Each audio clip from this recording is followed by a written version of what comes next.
राधे राधे गुरुजी। राधे राधे। मैं बोलना चाहती हूँ सबसे पहले that you are the best because मैं ऑनेस्टली हमेशा से खुशी रहती। हेलो दोस्तों, स्वागत है आप सभी का एक नई वीडियो में। दोस्तों मैं दीप स्वागत करता हूं आप सभी का अपने YouTube चैनल पर। दोस्तों आज की वीडियो काफ़ी इंटरेस्टिंग होने वाली है।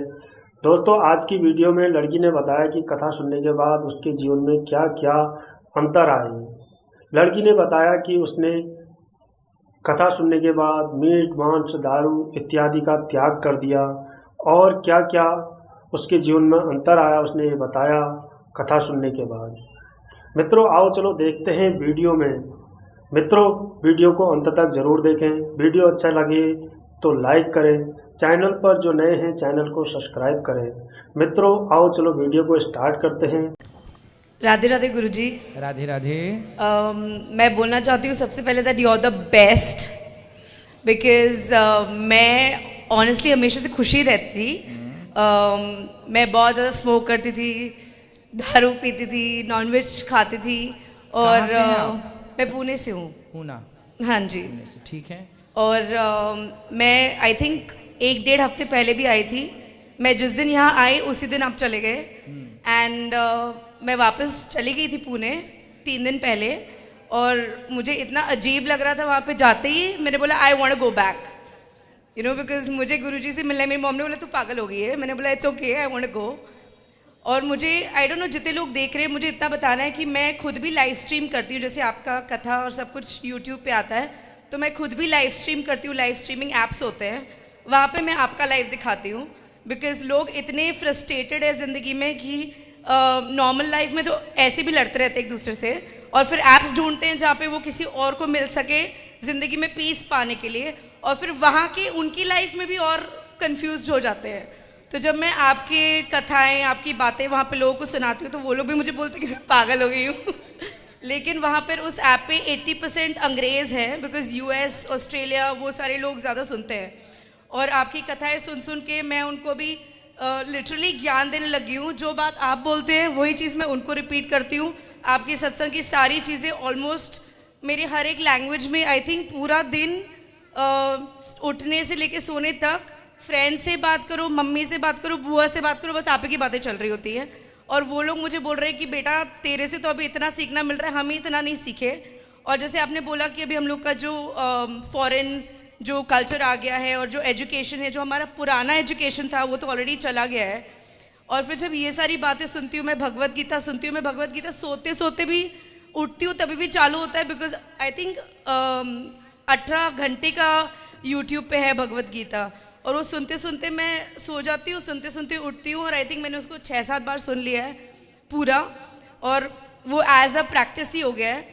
और इवन जब मैं फ़्लाइट में आ रही थी और मैं यूट्यूब पे दूसरी चीज़ें देख रही थी तो मुझे ऐसे लग रहा था कि लाइक एक नॉर्मल गाना भी ऐसे लग रहा था कि अब नहीं सुनना है, सिर्फ राधे राधे सुनना है। और जब मैं यहाँ से पुणे गई मैंने देखा सब लोग अपनी अपनी चीज़ों में इतना बिजी हैं, फ़ोन में बिजी हैं, आपस में एक दूसरे के साथ बिजी हैं, लेकिन यहाँ पे इस जगह की जो हवा है सब लोग ही आपको राधे राधे बोलेंगे। आप 5 स्टार में जाओ या आप नॉर्मल ठेले पे जाओ, आप कॉल करो रिसेप्शन पे सबसे पहले राधे राधे बोलेंगे, उसके बाद आगे कॉन्वर्जेशन स्टार्ट होती है। तो इट्स जस्ट सो पॉजिटिव। आपकी बातें जैसे आप बोलते हैं कि मम्मी नहीं बोलना चाहिए, पापा नहीं बोलना चाहिए, यू नो मैया कहो, पापा मतलब पाप, तो मैं पिताश्री बोलने लगी हूँ मेरे डैड को मतलब पिताश्री बोलने लगी हूँ डैड को। जब मैं डैड बोलती थी ऑब्वियसली मैं डैड मेरे पिताश्री को बोलती हूँ कि आप सत्संग सुना करो तो मुझे बोलते हैं तू सुन, हमें 10 साल और है सुनने के लिए। तो मैं यहाँ पर जब आई थी मेरे प्रीवियस ट्रिप पे जस्ट 10 दिन पहले मैं आगरा में थी और आपकी एक चीज़ मैंने कथा में सुनी थी उसी वक्त जब मैं आगरा में थी। आपने घी के बारे में बताया था कि एक भक्त भगवान को बोलता है कि ये घर मेरे लिए बनाओ और उन्होंने बोला था कि ये घी लेके 3 परिक्रमा करो और वापस आओ और फिर बोलता है अब बता तूने कितनी बार मुझे याद किया। तो उसने बोला मेरा तो पूरा ध्यान घी में लगा था तो मैं आपको याद नहीं कर पाया। तो वो उन्होंने बोला, भगवान ने बोला कि जो इंसान कर्म करते हुए भी मुझे याद रखता है यू नो वो इंसान मेरा सबसे बड़ा भक्त है। तो जब मैंने ये बात अपने डैड को बताई बिकॉज मेरे डैड आने के लिए तैयार नहीं थे यहाँ पर, तो मैंने उनको वीडियो कॉल पे ये बात बताई और मेरे डैड पता नहीं क्या हो गया उनको, बिकॉज मेरे डैड बोल रहे थे मैं यहाँ पे बैठ के ही कर रहा हूँ राधे राधे। तो मैंने बोला कि मेरे गुरुजी बोलते हैं कि जो फ्री इंसान बैठा रहता है वो तो कभी भी राधे राधे राधे राधे कर सकता है, लेकिन जो काम करते करते भगवान का नाम ले वो भगवान का सबसे बड़ा भक्त है। तो मैंने उनको बोला आपको यहाँ आना है। और मेरे डैड लिटरली, मैं इतने आई एम 36 गुरुजी, और मैं इतने सालों में मैं जब भी मेरे डैड को कुछ बोलती हूँ जवाब ना ही आता है, और मतलब सामने बैठ के कन्विंस करना जवाब ना आता है। और जब मैं वहाँ पे ये कहानी उनको सुनाई मेरे डैड को, और मेरे डैड इतने ज़िद्दी, वो इंसान ने बोल दिया मैं कल सुबह ट्रेन लेके आ रहा हूँ, और वो यहाँ थे। और हम लोगों ने सब जगह साथ में दर्शन किया, सब कुछ किया। और जितने भी लोग यहाँ पे देख रहे हैं, you know, I just want to say कि ये बहुत ही अलग फीलिंग है, यू नो। मतलब एक ऐसा फीलिंग है कि मतलब जैसे मैं स्मोक वोक करती थी तो मुझे बहुत अनहेल्दी फील होता था, एनर्जी नहीं होती थी बॉडी में। अब कुछ ना करने के बाद भी मन नहीं करता, मैंने तुलसी की माला लगा ली है। और अब मेरा ऐसे कभी कभी ये थॉट भी आता है ना कि ये करना है, मुझे ये फूकना है या मुझे ये पीना है, तो मुझे ऐसे लगता है कुछ है यहाँ पे जिसने मुझे रोक के रखा है कि नहीं तू नहीं करेगी। और मैं अपने फ्रेंड्स लोग को भी ये बोलती हूँ कि दो चीज़ें हैं जो तुम्हारे साथ लड़ती रहती हैं, एक जो तुम्हारी बुराई है तुम्हें ऐसे करने पे मजबूर करती है, और एक तुम्हारी अच्छाई है। अब तुम देखो, तुम अगर अपनी बुराई से भी नहीं मतलब अगर हार सकते, यू नो, जो तुम्हारी बुराई है, जैसे तुमको बोलते हैं कि इतना ठंडा मौसम है, इतनी ज़बरदस्त हवा आ रही है, एक सुट्टा और एक चाय तो पी लेते हैं, यू नो। लेकिन फिर जैसे ये फीलिंग मुझे बहुत बार आती थी, और यहाँ पर भी जब मैं आई तो आई वाज लाइक मौसम इतना ज़बरदस्त है। मैं नीचे आई थी कुछ सामान लेने, मैंने बोला कोई नहीं देख रहा है, एक सुट्टा तो मार ही लेती हूँ।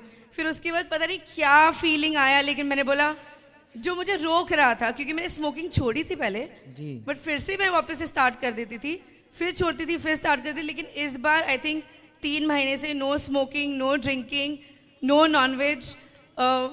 इंडियंस को तो छोड़, मैं गोरों को भी ज्ञान देने लग गई हूँ अब।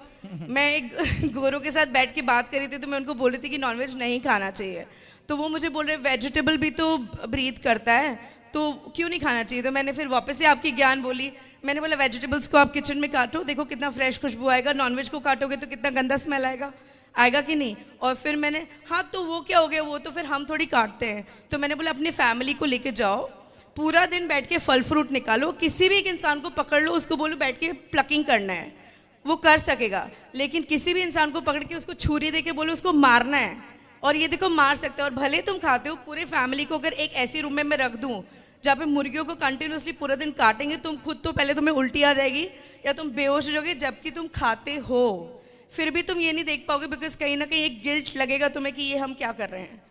तो वो सिर्फ अपने आप को कन्विंस कर लेते हैं कि काटने वाला तो कोई और है, हम देख नहीं रहे हैं तो कोई प्रॉब्लम नहीं है। लेकिन जब ये खुद बैठ के देखेंगे तो उनको रियलाइज़ हुआ कि ये कितना पेनफुल है और ये नहीं करना चाहिए।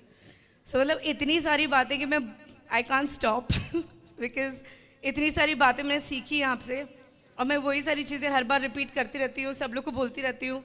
एंड इट्स अमेजिंग गुरुजी, और मुझे गुरु मंत्र भी लेना है आपसे। कल ले लीजिएगा। और आश्रम में माताओं के दर्शन किया आपने? हाँ जी, मैं गई थी, और मम्मी पापा को ही बोला था, लेकिन मम्मी पापा सर्दी में इतने काँप गए थे, बिकॉज पुणे में तो ऐसा मौसम होता नहीं है, तो उन्होंने बोला नहीं तू जाके आ।